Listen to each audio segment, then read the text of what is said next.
Assalamualaikum warahmatullahi wabarakatuh.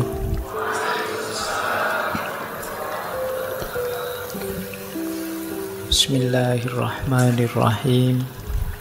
Alhamdulillahi rabbil alamin. Wa bihi nasta'inu ala umurid dunya waddin. Allahumma sholli wa sallim wa barik ala habibina wa syafi'ina sayyidina wa maulana Muhammadin wa ala alihi wa ashabihi wa man tabi'ahum bi ihsanin ila yaumiddin. Amma ba'du. Bismillah. Mari kita nawaitu belajar. Kita lanjutkan lagi ngaji filsafat kita. Malam hari ini kita ada di tema baru, di bulan yang baru. Tema kita bulan ini tentang self-direction, pengarahan diri. Ini sebenarnya saya ngambil tema-tema bulan ini yang terbayang di kepala saya, teman-teman mahasiswa baru. Ya meskipun yang lama juga yang ngaco masih banyak, tapi yang terbayang itu. Jadi membayangkan generasi intelektual baru yang baru mulai terjun ke dunia pembelajaran orang dewasa, baru mulai sedang akan beneran jadi manusia yang dewasa. Makanya tema bulan ini temanya mengarahkan diri. Bagaimana kita bisa nyetir diri kita sendiri. Pengarahan diri itu kunci banyak hal, ya kunci kesuksesan, ya kunci kebahagiaan. Makanya penting, saya anggap penting untuk mengangkat tema itu kalau ada yang tanya. Baik, bismillah, yuk kita mulai belajar. Ya nanti kita urut ya, kita awali dari definisi-definisi, kemudian filosofi-filosofi, baru nanti yang terakhir agak praktikal. Jadi yang agak teknisnya, gimana teknis menatanya. Tapi ya karena ini ngaji filsafat, ya tentu saja nanti ada filosofi-filosofinya. Gimana sih perspektifnya para filosof tentang yang kita kenal sebagai mindset ini. Ya, bismillah.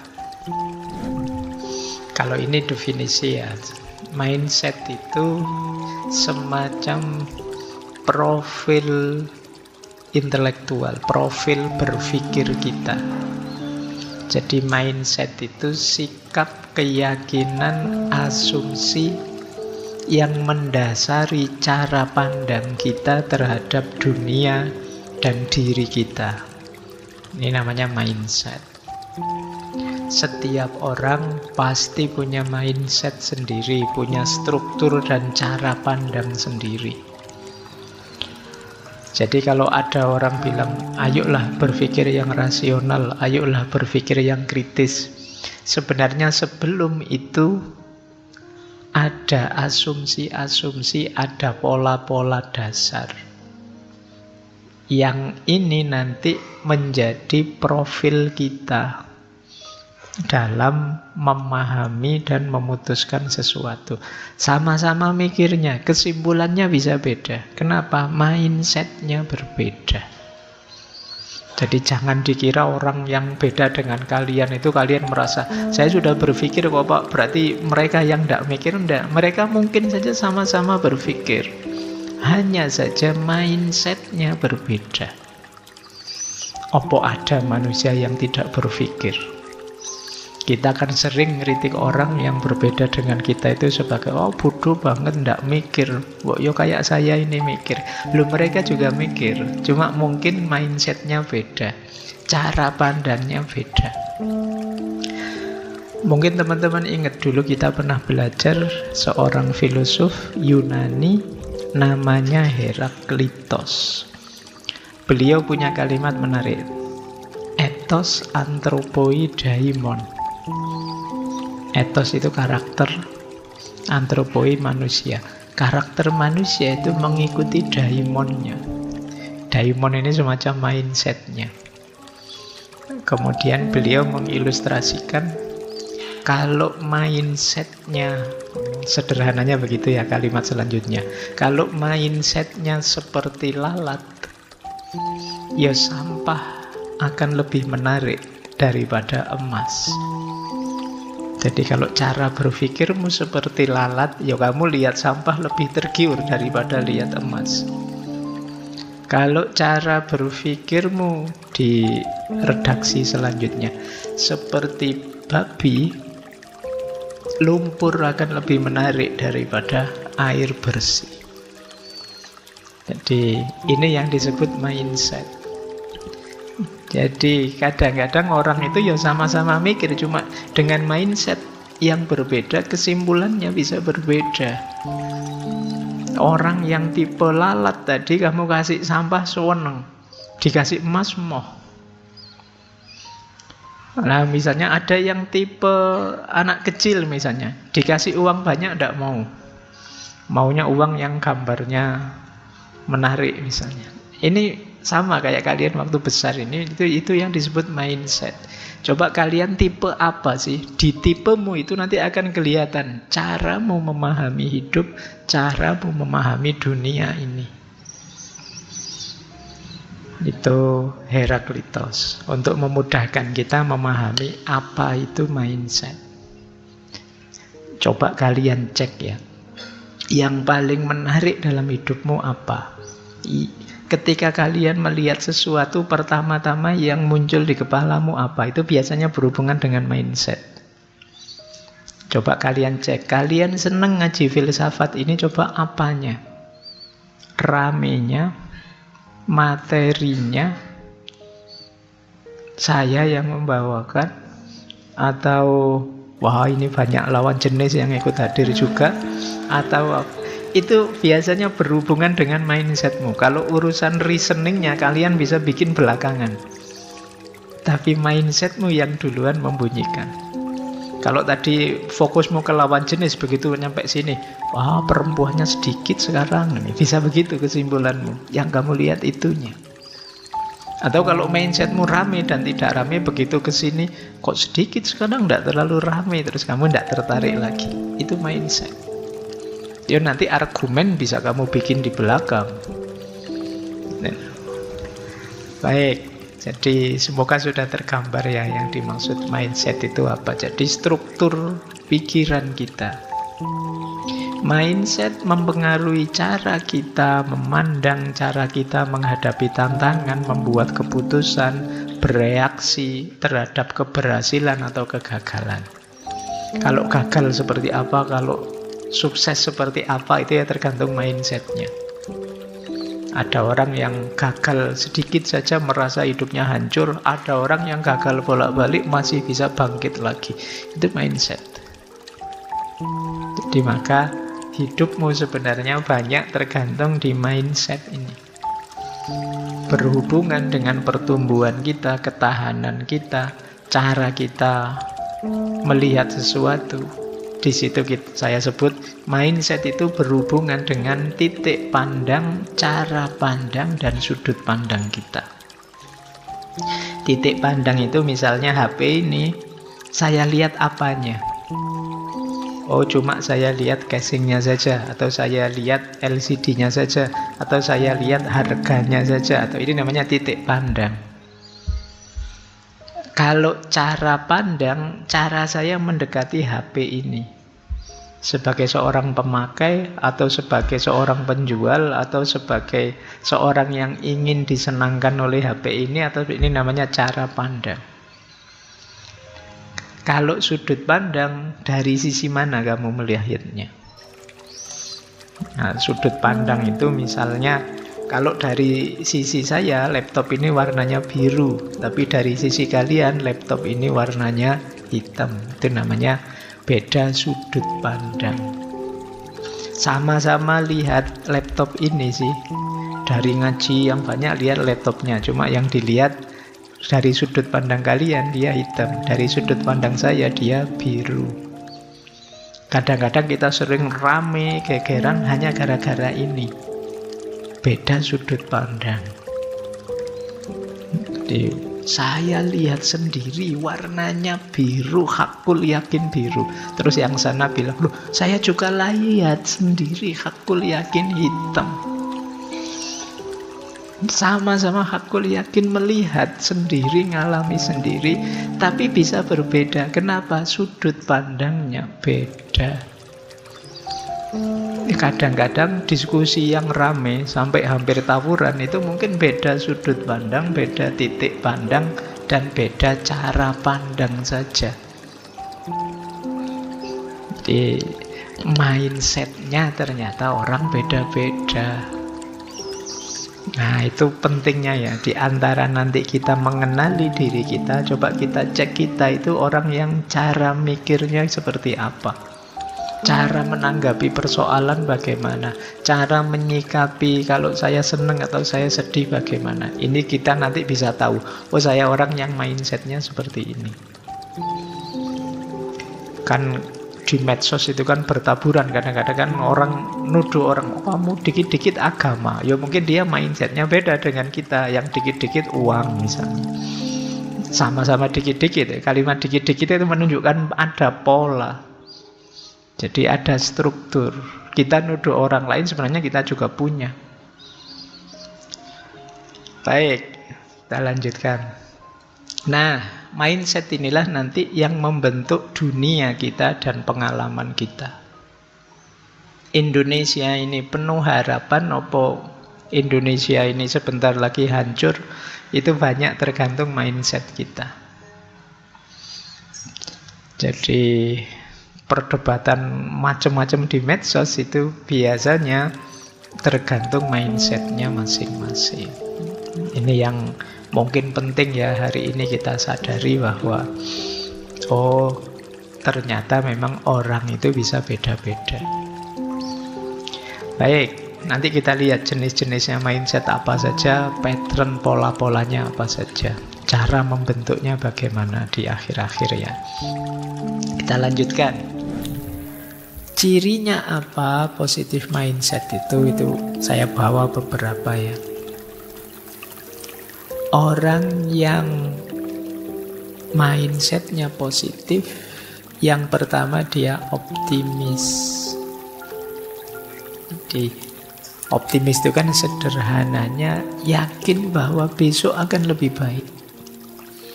Iya sih sekarang ada masalah, tapi pasti besok akan membaik masalah ini. Jadi optimis itu bukan berarti lari dari masalah, tapi yakin bahwa masalah ini akan terselesaikan. Wong manusia itu canggih. Coba ya kalian renungi hidupmu. Kalian pasti kan sering takut ini, takut itu. Mau kuliah takut, iso ndak yo aku nanti kuliah. Mau lanjut S2 bisa ndak ya? Saya S2, wong S1 aja pontang-panting dikejar-kejar misalnya. Sekarang kok S2? Itu kan akhirnya kamu masuk S2. Ternyata ya jalan. Ketakutanmu selama ini ternyata ndak terbukti. Ternyata yang sebelumnya itu ya ketakutan-ketakutan kosong. Ini kan namanya kamu ndak optimis sebelumnya. Padahal kalau kamu optimis, mungkin yang kalian rasakan sama, tapi kamu nyaman terus, enak terus sejak awal.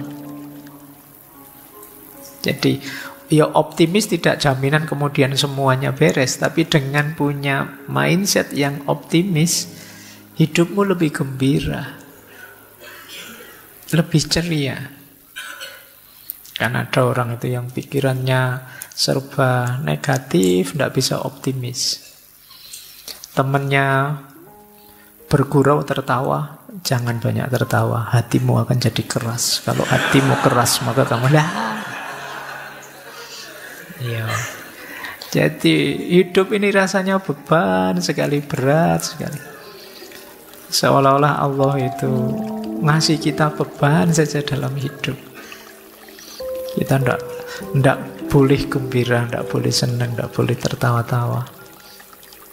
Jadi ini yang saya sebut mindsetnya pesimis. Perilaku-perilaku yang gampang menyeret kita dalam situasi putus asa kalau kita ndak optimis. Ini ciri pertama. Ciri kedua, resiliensinya tinggi. Orang mindset, daya resiliensi itu daya untuk bangkit kembali. Meskipun jatuh, berdiri lagi. Gagal ya, bangkit lagi. Daya resiliensinya tinggi. Ya, resiliensi itu kadang digambarkan ada bouncing out, ada bouncing back, ada metamorfosis. Bouncing out itu misalnya kalian hidup di tengah situasi yang pahit sekali, di tengah situasi yang tidak mungkin, tapi tetap kalian bisa tumbuh hebat. Ini namanya kalian bisa bouncing out, bisa keluar, masih bisa. Temenmu ngaco semua, tapi di tengah teman-teman yang ngaco saya masih bisa beres. Itu daya resiliensimu tinggi. Jadi yang pertama ada bouncing back. Kalau bouncing back itu ya tadi, jatuh bangkit lagi, jatuh bangkit lagi. Semester lalu dapat nilai E, diulang dapat E lagi, diulang lagi dapat lagi. Enggak apa-apa. Dosenmu sampai capek tapi kamu bangga. Saya Pak, resiliensinya tinggi Pak. Saya hebat Pak, saya tangguh saya Pak. Itu resiliensi, jatuh bangun lagi, jatuh bangun lagi. Yang ketiga metamorfosis. Metamorfosis itu setelah mengalami kepahitan sedemikian rupa, kita tampil kembali dalam bentuk yang lebih indah. Nah ini resiliensi. Nah orang berpikir positif itu daya resiliennya tinggi. Tidak gampang mati kalau main. Tidak gampang jatuh, tidak gampang kalah. Jadi mungkin yang lain hebat, tapi kita tangguh. Jadi tangguh itu kadang-kadang kita jatuh juga, kadang-kadang kita terjungkal juga, kadang-kadang kita kalah juga. Tapi bukan alasan untuk kita berhenti. Lanjut, bangkit terus. Nah ini yang disebut resilient. Kemudian bersyukur. Orang yang mindsetnya positif itu pasti banyak syukurnya. Karena dia melihat sekelilingnya banyak anugerah-anugerah. Banyak hal-hal yang positif. Kebalikannya nanti orang negatif mindset lebih melihat sisi negatifnya. Nah, orang yang lebih banyak melihat hal yang positifnya itu kan jatuhnya banyak bersyukur. Alhamdulillah. Jadi misalnya kalian melakukan ini itu, ada kurangnya ini, ada kurangnya itu, tapi kan pasti tidak 100% berkurang. Mesti ada bagian tertentu yang positif, bagian tertentu yang enak. Nah itu yang dilihat sehingga membuat kita bersyukur. Saya pernah ngalami itu ya, zaman mahasiswa dulu. Naik bis, sama bisnya dioper-oper sampai 4 kali. Oh itu kan jengkelnya luar biasa. Tapi orang sebelah saya dengan santainya dia bilang, enak ya mas, bisa ngalami macam-macam bis.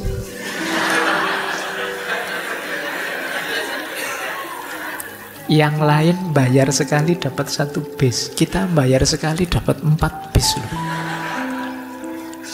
Oh itu kan yang lain mesuh-mesuh, dia alhamdulillah bisa dapat 4. Nah, jadi dari pengalaman sepahit itu masih bisa bersyukur. Ini positive mindset. Jadi ya kan kalau dalam agama rumusnya siapa banyak bersyukur akan ditambah terus. Kita sering begitu, seperti saya bilang tadi ya. Kita sering lebih mengambil sudut pahitnya. Padahal bisa kok dimaknai positif. Peristiwa tadi misalnya kayak naik bis tadi kan sesuatu yang kita tidak bisa mengelakkan itu. Ya terpaksa kita terima, wong kita inferior di hadapan kernet dan supirnya. Nah, mau tidak mau kan kita terima. Bedanya yang negatif mindset, dia dengan kegalauan dan kemarahan yang luar biasa. Tapi yang positif mindset, dia gembira dan bersyukur. Momennya sama. Itu bedanya orang positif dan negatif. Ayolah kalau kalian bisa latihan seperti ini, kalian akan lebih bahagia. Ya memang ada masalah. Siapa sih yang orang hidupnya tidak ada masalah? Semuanya ada masalah. Kalian boleh tunjuk siapapun orangnya, manusianya, pasti ada masalah. Tapi ada orang yang membahasakan masalah itu sebagai kekalahan dirinya, ada yang membahasakan masalah itu sebagai tantangan untuk ditaklukkan. Makanya bahasakan itu sebagai tantangan. Kalau tantangan kan bukan berarti kamu kalah, wong ini masih belum, masih harus saya jawab, saya selesaikan. Tapi kalau kamu maknai sebagai kekalahan, ya kamu selesai. Kamu mandek. Baik, setelah rasa syukur ada percaya diri. Yo, ini gandengannya optimis pasti. Orang optimis ya jatuhnya percaya diri. Orang yang percaya diri lebih mantep. Apa saja yang dilakukan dia mantep dibandingkan orang yang masih ragu-ragu. Apalagi orang minder, tidak percaya dirinya sama sekali. Kadang-kadang kita terbawa oleh, kan kita sering di Indonesia itu, jangan sombong loh ya, jangan itu ya, terus kita merendahkan diri. Tapi kadang-kadang secara tidak sadar kebablasan. Sehingga jatuhnya kita terus jadi minder, tidak percaya diri. Akhirnya banyak momen yang harusnya bermanfaat jadi tidak jalan. Karena kita tidak percaya diri. Jangankan yang besar-besar, kadang-kadang kalian disuruh jadi imam saja kan tidak pede. Wong Jawa imam sholat zuhur aja kadang kan silahkan, yang lain ayo monggo, ayo monggo. Alah wong tinggal imam saja loh, wong sholat zuhur tidak ada suaranya, tapi ya masih adu jempol sampai lama itu bisa. Ya kan, ya tinggal salah satu ngalah depan kan selesai, tapi ya bisa tunggu-tungguan lama gitu. Nah, ini salah satu ilustrasi. Mungkin kalian juga sering begitu ya. Disuruh sambutan, mewakili, wah tidak berani lah yang lain saja. Disuruh apa saja tidak berani yang lain saja. Ya kalau kamu setengah percaya diri atau kamu minder atau apa, ya tidak maksimal. Seandainya terpaksa kamu harus tampil, kan akhirnya jadi setengah jalan. Karena kamu ragu-ragu, grogi. Mungkin kalian sering alami ya, grogi terus jadi tidak fokus. Harusnya yang dilakukan itu kamu sudah bisa, sudah hafal, tapi karena grogimu terus jatuhnya jadi setengah jalan. Karena sejak awal kamu tidak percaya diri, mindsetmu agak negatif. Saya teringat dulu zaman KKN, kemarin baru ada anak KKN. Zaman saya KKN itu ada teman yang disuruh adzan sama masyarakat. Yo, saya yakin dia hafal adzan sih, tapi dia tidak percaya diri bahwa dia bisa adzan. Groginya luar biasa. Mungkin kalian pernah ngalaminya. Sampai akhirnya begitu terpaksa, wong yang lain tidak ada, tinggal dia, terpaksa dia adzan. Saking groginya, harusnya yang dia keraskan Allahu Akbar, tapi sejak bismillah dia sudah keras. Jadi harusnya Allahu Akbar, dia bismillah gitu. Jadi saking groginya, jadi pikirannya sudah kemana-mana, itu kan fokusnya pasti. Itu tadi, dia kurang percaya diri. Karena dalam bayangannya, nanti kalau keliru gimana, nanti kalau tidak enak gimana, nanti kalau tidak cocok dengan maunya masyarakat gimana. Itu kan yang menghantuimu. Sampai hal sepele yang harusnya kalian lancar saja, biasa saja, terus jadi grogi, terus jadi tidak maksimal. Nah ini jadi pelajaran hidup kita ya kadang-kadang, karena itu sih. Dalam banyak hal kita memang harus bersikap percaya diri saja lah, bisa kok. Itu akan lebih membantu. Lanjut. Fokus pada solusi bukan masalah. Kenapa fokus pada solusi? Ya biar kita lebih produktif, bukan meratapi masalah. Banyak orang yang begitu ada masalah bulet di masalah. Jadi Pak, saya masalah ini, kemana-mana meratapi masalahnya. Ini namanya fokus pada masalah. Ayo fokus pada solusi. Kira-kira kalau masalahnya begini, jalan keluarnya seperti apa? Nggak nyampe Pak, ya minta tolong teman. Mungkin ada yang bisa bantu jalan keluarnya gimana. Teman-teman juga nggak tahu Pak. Ya mungkin yang lebih pinter, ustadz, kiai, ulama atau siapa. Masih buntu juga, ya sudah pasrahkan sama Allah. Jadi cuma kadang-kadang kita terlalu banyak meratapi masalahnya, merenungi masalahnya, bukan fokus pada mencari solusinya. Ada banyak momen yang kita itu terlalu banyak membahas masalahnya, diulang-ulang terus. Iya, semua orang tahu ada masalah itu. Solusinya sekarang bagaimana? Tapi kadang-kadang ya termasuk algoritmanya medsos itu kan sering itu mengulang-ulang fokus masalah. Jadi akhirnya tambah panas, tambah panas, tambah panas, tambah ada solusinya. Lanjut. Terus positive mindset itu tumbuh dan belajar. Iya, kita sekarang banyak kekurangan. Ada banyak hal yang kita tidak mampu, maka kita siap belajar dan tumbuh semakin baik, semakin baik. Saya akui saya tidak bisa adzan, tidak bisa qiraah misalnya. Tapi saya bisa belajar adzan, belajar qiraah. Besok insya Allah saya bisa. Minggu depan insya Allah saya bisa. Ini namanya positive mindset. Banyak orang yang begitu sadar saya tidak bisa, terus padam dia. Merasa dirinya lemah, merasa dirinya hina, merasa dirinya rendah. Nah, itu berarti ya dia tidak positif mindsetnya. Jadi mindset positif itu menerima bahwa ada yang kurang. Saya belum maksimal, saya belum istimewa. Tapi setelah ini saya akan belajar untuk jadi lebih baik, lebih bagus, lebih istimewa. Dan terakhir, positive mindset itu mindfulness. Sederhananya mindfulness itu kita bisa menikmati momen demi momen hidup. Jadi kita bisa asik dengan hidup kita. Itu nanti yang membawa pada syukur. Alhamdulillah ya Allah, kan paling minimal seruwet apapun hidup kita, alhamdulillah ya Allah masih diberi sehat, masih diberi hidup. Kalau sudah mati Pak, ya sudah selesai, kan gitu aja.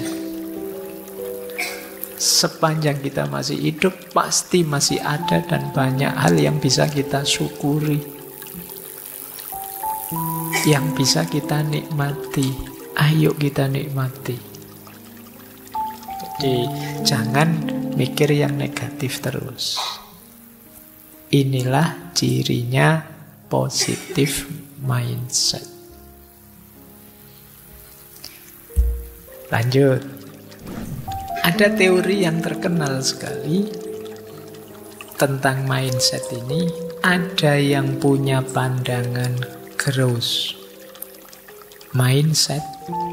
Mindset itu sesuatu yang berubah dan berkembang. Ada yang punya pandangan fixed mindset.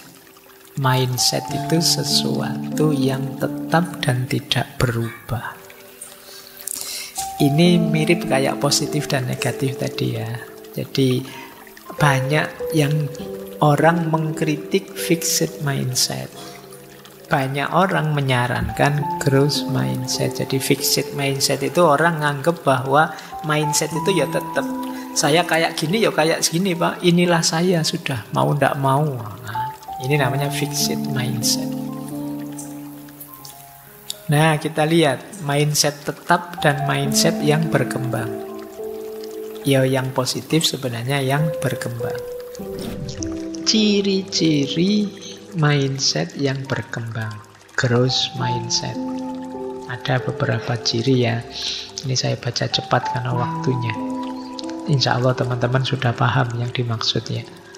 Yang pertama, yakin bahwa kita ini berkembang. Bisa kok kalau kita ingin meningkat terus-menerus. Ini berarti kita ada growth mindset. Yakin saya belum final Pak yang seperti ini Pak. Saya bisa meningkat lagi, lebih baik lagi, lebih baik lagi. Yang kedua, siap menerima tantangan. Iya Pak, saya siap belajar Pak, saya siap menghadapi ini Pak, saya siap menghadapi itu Pak. Ada masalah, ayo Pak, biar saya lebih mampu lagi, lebih bisa lagi. Ini berarti kalian punya pola growth mindset. Kemudian gigih, tekun. Jadi ada masalah dianggap bukan hambatan, tapi tantangan untuk meningkatkan kualitas diri. Terus belajar dari kritik. Kalau ada kritik, terus introspeksi. Jadi tidak defense, tidak marah-marah, tidak ngamuk. Belajar untuk berkembang.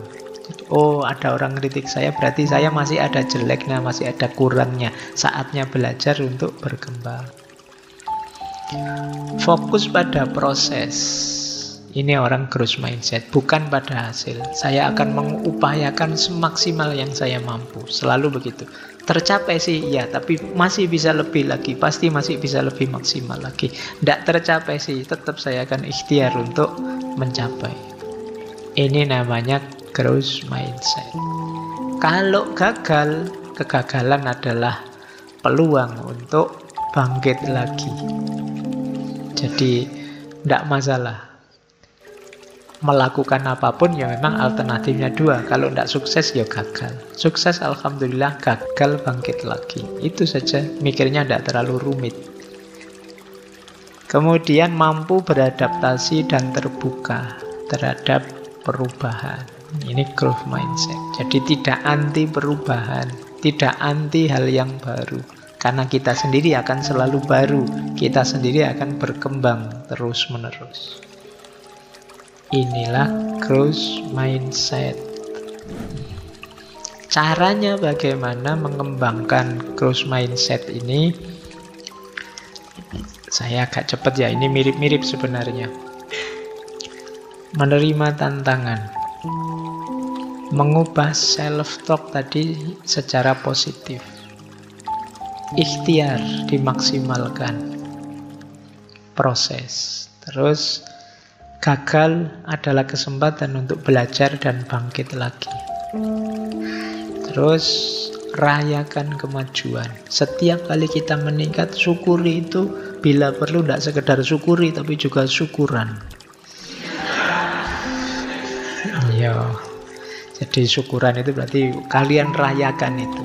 Anggap itu sesuatu yang besar dan penting. Biar kalian semangat untuk lebih meningkat lagi, lebih meningkat lagi. Jangan mengecilkan capaianmu sekecil apapun. Karena akan mendorongmu untuk lebih lagi, lebih lagi. Cari umpan balik. Jangan merasa sudah hebat, merasa sudah luar biasa. Kritik-kritik akan sangat berguna. Berlatih, belajar terus-menerus dari kegagalan. Cari circle yang positif. Dan kalau ada orang dengan mindset ini yang luar biasa, jadikan itu contoh dan teladan. Akan lebih mudah. Jadi kalian fokus ke orang-orang dengan growth mindset ini, kalian akan tertantang untuk seperti orang itu loh, bisa bangkit terus, meningkat terus, dan lain sebagainya. Ini akan meningkatkan dirimu, tambah hebat, tambah hebat. Jadi orang dengan growth mindset ini, orang yang nambah waktu tambah hebat. Kalau bahasa agamanya, yaumuhu khairun min amsihi. hari ini lebih hebat dari kemarin, besok lebih hebat dari hari ini, dan seterusnya.